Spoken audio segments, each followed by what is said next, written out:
मराठा आरक्षण के मुद्दे पर चर्चा के लिए विधानमंडल का विशेष अधिवेशन बुलाया गया है। चर्चा के बाद सरकार आरक्षण पर बड़ा फैसला ले सकती है।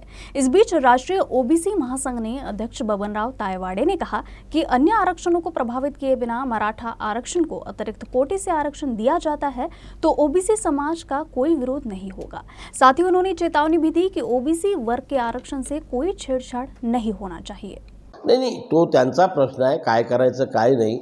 परंतु असं आहे की मागे सर्वोच्च न्यायालयाने न्यायमूर्ती गायकवाड साहेबांच्या अहवालामध्ये ज्या काही त्रुटी दाखवलेल्या होत्या त्या त्रुटी जर आता माननीय सुक्रे साहेबांच्या समितीने दूर केल्या असतील आणि त्याच्या दूर करून नवीन कायदा पारित करून जर अतिरिक्त आरक्षण मराठा समाजाला दिलं तर पुन्हा ते कोर्टामध्ये टिकवण्याचा सरकारची जबाबदारी राहील आणि सरकार ती जबाबदारी वारंवार घेत आहे की न्यायालयामध्ये टिकणारं आरक्षण देण्याकरता आम्ही कटिबद्ध आहोत असे ते म्हणतात आहे। आणि मग तशा प्रकारचं जर झालं आणि ते पुढे भविष्यात टिकलं तर आम्ही त्या आरक्षणाचं स्वागत करू।